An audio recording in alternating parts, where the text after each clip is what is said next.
नमस्कार, मैं हूं नीरज मिश्रा और आप देख रहे हैं देवभूमि। देवभूमि की खबरों में सबसे पहले पुष्कर सिंह धामी ने आज मुख्यमंत्री आवास में हेमंत पांडे ने शिष्टाचार भेंट की। इस मुलाकात के दौरान दोनों के बीच उत्तराखंड की कला, संस्कृति और फिल्म जगत से जुड़े विभिन्न समसामयिक विषयों पर विस्तार से चर्चा हुई। मुख्यमंत्री ने कहा कि उत्तराखंड प्राकृतिक सौंदर्य, सांस्कृतिक विरासत और प्रतिभाओं से समृद्ध प्रदेश है और राज्य सरकार फिल्म निर्माण और सांस्कृतिक गतिविधियों को बढ़ावा देने के लिए लगातार प्रयास कर रही है। अभिनेता हेमंत पांडे ने भी प्रदेश में शूटिंग और कलाकारों को प्रोत्साहन देने के लिए राज्य सरकार की पहल की सराहना की और इसे सकारात्मक कदम बताया।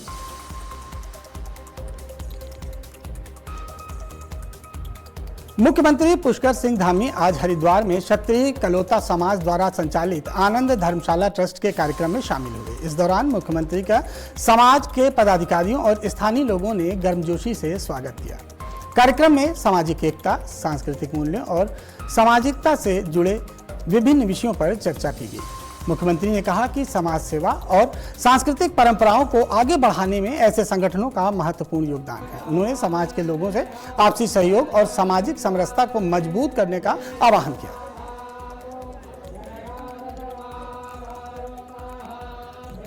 उत्तराखंड में चार धाम यात्रा अपने चरम पर पहुंच चुकी है और बड़ी संख्या में श्रद्धालु देवभूमि पहुंच रहे हैं। हरिद्वार में मुख्यमंत्री पुष्कर सिंह धामी ने कहा कि सरकार का प्रयास है कि यात्रा में आने वाले सभी श्रद्धालुओं को सुगम और सुरक्षित दर्शन की व्यवस्था मिले। मुख्यमंत्री ने कहा कि श्रद्धालुओं के आवागमन, सुरक्षा और सुविधाओं को लेकर प्रशासन लगातार काम कर रहा है। उन्होंने बताया कि चार धाम यात्रा अब तक सुचारू रूप से संचालित हो रही है और सभी विभाग समन्वय के साथ कार्य कर रहे हैं। राज्य सरकार यात्रा को सफल और व्यवस्थित बनाने के लिए हर स्तर पर निगरानी और आवश्यक व्यवस्थाएं सुनिश्चित कर रही है।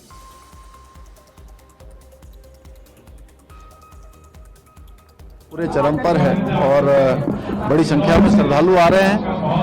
हमारा प्रयास है कि यात्रा में आने वाली सभी श्रद्धालुओं को ठीक प्रकार से उनके दर्शन हो, ठीक प्रकार से आना जाना हो, सुव्यवस्थित हो, उसके लिए लगातार प्रयास हो रहे हैं और अभी यात्रा बहुत अच्छी चल रही है। सबके दर्शन भी हो रहे हैं, आ रहे हैं, जा रहे हैं। हालांकि संख्या थोड़ा ज़्यादा है इस समय और वो हमारे लिए थोड़ा चुनौती भी है, इसलिए मैं सभी से कहूँगा कि जो रजिस्ट्रेशन इत्यादि करवा के ही अपनी यात्रा को आगे बढ़ाएं। इसमें मुख्य निर्वाचन आयुक्त ज्ञानेश कुमार आज उत्तरकाशी जिले के खरसाली हेलीपैड पहुंचे, जहां उन्होंने प्रशासनिक अधिकारियों से मुलाकात की। प्रशासनिक अधिकारियों ने भी उनका गर्मजोशी से स्वागत किया। इस दौरान मुख्य निर्वाचन अधिकारी उत्तराखंड डॉक्टर BVRC पुरुषोत्तम, अपर मुख्य निर्वाचन अधिकारी डॉक्टर विजय कुमार जोगदंडे, जिलाधिकारी प्रशांत आर्या और पुलिस अधीक्षक कमलेश उपाध्याय मौजूद रहे। मुख्य निर्वाचन आयुक्त के दौरे को लेकर प्रशासन पूरी तरह से सतर्क नजर आया और सुरक्षा व्यवस्था को चाक चौबंद इंतजाम पहले से ही किए गए थे। हरिद्वार के हरिपुर कला स्थित आनंद धर्मशाला ट्रस्ट द्वारा आयोजित कार्यक्रम में आज मुख्यमंत्री पुष्कर सिंह धामी और मध्य प्रदेश सरकार के मंत्री कैलाश विजयवर्गीय पहुंचे, जहां दोनों नेताओं का भाजपा कार्यकर्ताओं ने और ट्रस्ट के पदाधिकारियों ने भव्य स्वागत किया। कार्यक्रम में बड़ी संख्या में स्थानीय लोग और समाज के प्रतिनिधि मौजूद रहे। इस अवसर पर मुख्यमंत्री धामी ने कहा कि चार धाम यात्रा इस समय अपने चरम पर है और सरकार की प्राथमिकता श्रद्धालुओं को सुरक्षित, सुगम और व्यवस्थित यात्रा उपलब्ध कराना है। वहीं कैलाश विजयवर्गीय ने पुरुषोत्तम मास को पुण्य और आत्मचिंतित और विशेष समय बताया। क्षत्रिय कलोता समाज के इस धर्मशाला के उद्घाटन के अवसर पर माननीय मुख्यमंत्री जी आए थे और मुझे भी इन्होंने आमंत्रित किया था, उसमें आया था। और पुरुषोत्तम मास है और पुरुषोत्तम मास में देवभूमि पर आने का आनंद अलग है। तो मैं भी बहाने ढूंढता हूँ कि कोई बुलाए और मैं आऊँ पुरुषोत्तम मास में। तो मेरा आज दिन बन गया। आज पुरुषोत्तम मास में मैंने गंगा जी के दर्शन किए और हम लोग जाके थोड़ा स्नान भी करेंगे। और वास्तव में पुरुषोत्तम मास हमारे यहाँ 4 साल में एक बार आता है और ऐसा कहते हैं कि आपने जो 3 साल में थोड़ा कहीं आपसे भूल चूक हो गई हो तो उसकी माफ़ी वाला माह रहता है। इसमें आपको जब करना चाहिए, तब करना चाहिए, दान करना चाहिए, पुण्य करना चाहिए। इस समय का किया गया दान पुण्य कई गुना उसको लाभ मिलता है, फल मिलता है। देहरादून में संगठित भूमि धोखाधड़ी मामले में पुलिस ने बड़ी कार्रवाई करते हुए वार्ड नंबर 56 धर्मपुर के पार्षद अमित भंडारी उर्फ दीपू को गिरफ्तार किया है। एसएसपी देहरादून के नेतृत्व में चल रही जांच में खुलासा हुआ कि आरोपियों ने महाराष्ट्र निवासी बुजुर्ग महिला की जमीन हड़पने के लिए फर्जी दस्तावेज तैयार किए। इतना ही नहीं, महिला के दोनों बेटों के नकली मृत्यु प्रमाण पत्र बनाकर जमीन बेचने के लिए अलग अलग लोगों से संपर्क किया और फिर जमीन को बेच दिया। बता दें कि इसके पहले इस रैकेट के मास्टर माइंड प्रदीप सकलानी की भी गिरफ्तारी हो चुकी है। फिलहाल पुलिस अब इस पूरे नेटवर्क की कड़ियों को जोड़ते हुए आगे की कार्रवाई में जुटी हुई है।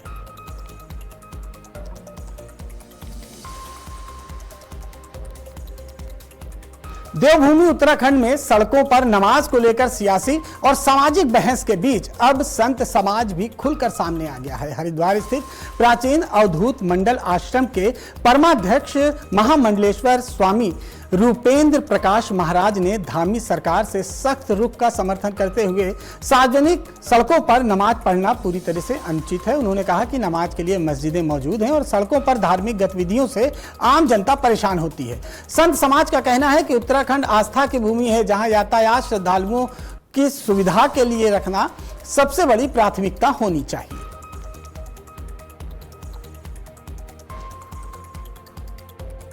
मुख्यमंत्री पुष्कर सिंह धामी जी ने बिल्कुल उचित कहा है कि जो सार्वजनिक स्थान है, सड़क आदि पर भी रोड जाम हो जाती है, नमाज पढ़ना ये उचित नहीं है। ये इसके लिए मस्जिद बनी है, मस्जिद के अंदर नमाज पढ़नी चाहिए। ये केवल शक्ति प्रदर्शन है। शक्ति प्रदर्शन कर बहुसंख्यक हिंदू समाज को डराने का काम किया जा रहा है। ये बिल्कुल उचित कदम है। सरकार को इस पर कठोर कार्रवाई करने की आवश्यकता है। पूरे के पूरे शुक्रवार के दिन सारे मार्ग अवरुद्ध हो जाते हैं। लोग विशेषकर जो मरीज लोग हैं या ऐसे जिनको बहुत आवश्यकता है, वो जा भी नहीं पाते। ऐसी स्थिति में ये बहुत ही उचित कदम सरकार ने उठाया, इसका हम अभिनंदन करते हैं। भागीरथी नदी पर बने टापू पर फंसे 2 लोगों को एसडीआरएफ टीम ने संकट मोचन बनकर सामने आई है।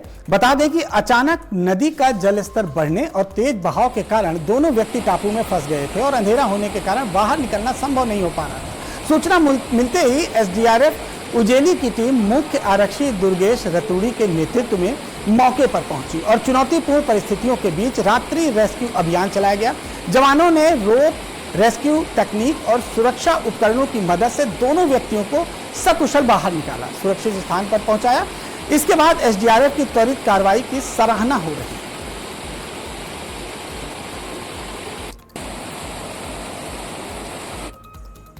बद्रीनाथ धाम के पास कंचनगंगा क्षेत्र के ग्लेशियर टूटने की घटना सामने आई है, जिससे इलाके में कुछ समय के लिए हलचल मच गई। हालांकि राहत की बात यह रही कि इस घटना में अब तक किसी भी प्रकार के जान माल का नुकसान नहीं हुआ है।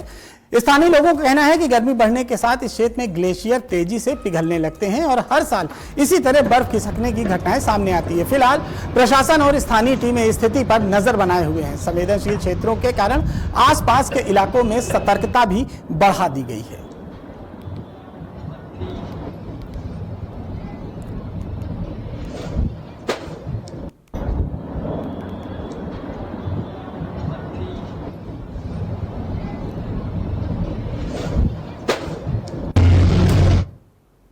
अगली खबर देहरादून से है। देहरादून जिला प्रशासन का महत्वाकांक्षी प्रोडक्ट नंदा सुनंदा प्रोजेक्ट आर्थिक रूप से कमजोर बेटियों की शिक्षा के लिए उम्मीद की नई किरण बनता जा रहा है। प्रोजेक्ट के 15वें संस्करण में आज 39 जरूरतमंद बालिकाओं को 12,98,000 रुपए की सहायता राशि वितरित की गई। जिलाधिकारी समीन बंसल ने कलेक्ट्रेट स्थित ऋषि पर्णा सभागार में बालिकाओं को चेक सौंपते हुए शिक्षा जारी रखने के लिए प्रेरित किया। कार्यक्रम के दौरान कई बेटियों और उनकी माताओं ने संघर्ष की भावुक कहानियां साझा की।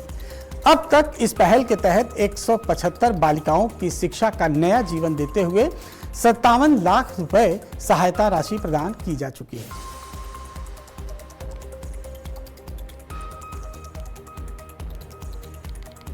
उत्तराखंड शासन ने देर शाम बड़ा प्रशासनिक फेरबदल करते हुए 19 आईएएस अधिकारियों के तबादले और दायित्वों में बदलाव किया है।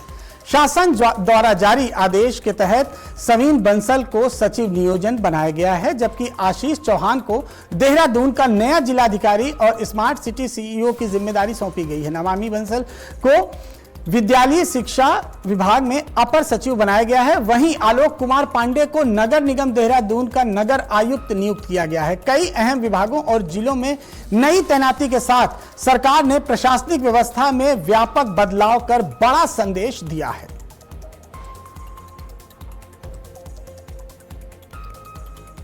देहरादून में पहाड़ों के भोले भाले लोगों को और फौजियों को जमीन बेचने के नाम पर ठगी करने वाले एक शातिर जालसाज को दून पुलिस ने गिरफ्तार किया है। पुलिस ने 20,000 रुपए के इनामी आरोपी समेत 2 अभियुक्तों को दबोचा है। आरोपी के अभियुक्तों ने फर्जी दस्तावेज तैयार करके किसी और की जमीन को अपनी बताकर 30 लाख रुपए की धोखाधड़ी की। ये पूरा मामला जांच में सामने आया है।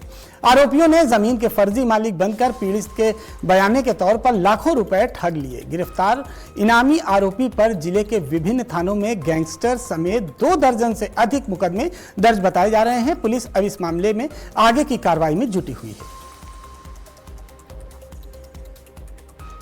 जो पिछले काफी समय से चर्चित है, इसमें कुछ जो भूमाफिया इस प्रकार के लोग सम्मिलित हैं, वो इनकी संपत्ति को या इनको जो जमीन है उनको फर्जी तरीके से बेच के उनसे इनका जो जमा पूंजी है उसको लूटने का प्रयास करते हैं। ऐसे लोगों पे आज देहरादून पुलिस ने एक बड़ी कार्रवाई की है, जिसमें जो 3 जो अभियुक्तों में से 2 अभियुक्तों को पकड़ा गया है, जो इसमें इसका जो मास्टरमाइंड है।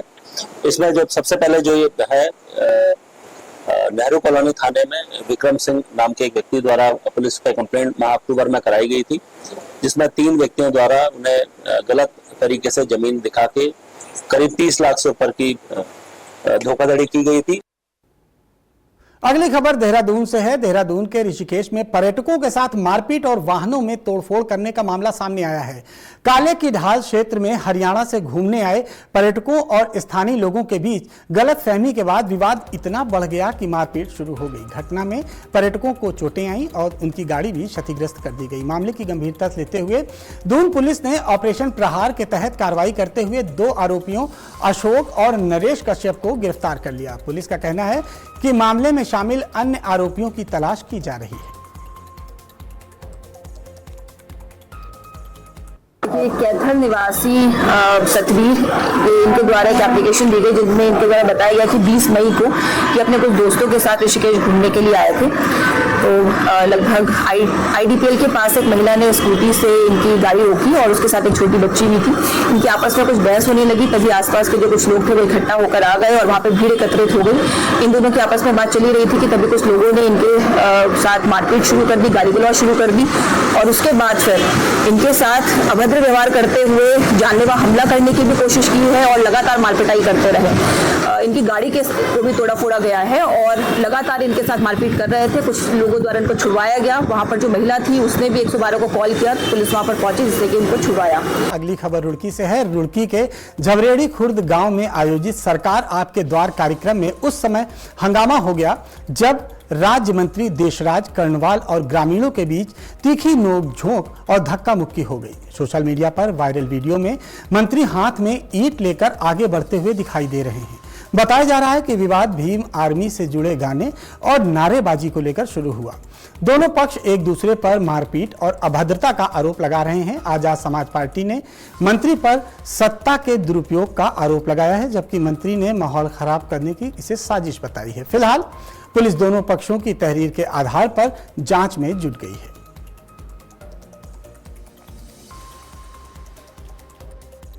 जन जन की सरकार जन जन के द्वार कार्यक्रम बाबा साहब डॉक्टर भीमराव अंबेडकर समाज कल्याण बहुउद्देश्य शिविर जो बाबा साहब के नाम पर हर गांव में अनुसूचित जाति बस्तियों में लगाए जा रहे हैं। और गुरु रविदास मंदिर में ये कार्यक्रम था सुबह 11 बजे का।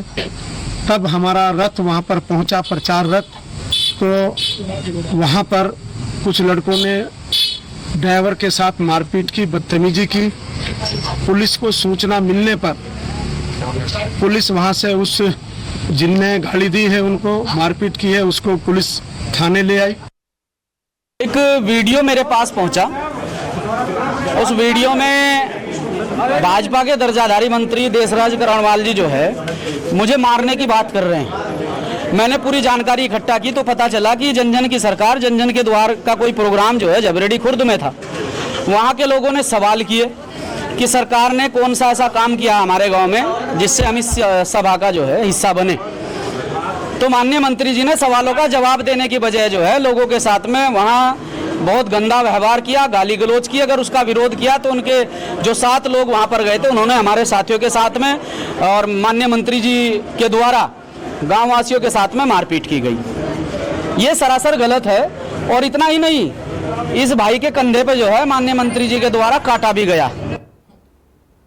आज की खबर का एक बार फिर से बड़ा असर देखने को मिला है, जहां रुड़की मंगलौर हाईवे पर अवैध प्लॉटिंग और बिना नक्शा पास कराए निर्माण करने वाले भूमाफियाओं के खिलाफ अब प्रशासन ने सख्त रुख अपना लिया है। आज की खबर पर प्रमुखता से खबर चलने के बाद हरिद्वार रुड़की विकास प्राधिकरण पूरी तरह से एक्शन मोड में आ गया है।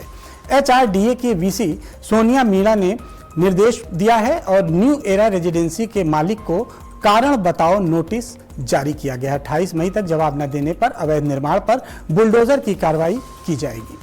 विभाग ने साफ कर दिया है कि बिना लेआउट पास कराए किसी भी अवैध प्लॉटिंग को बख्शा नहीं जाएगा।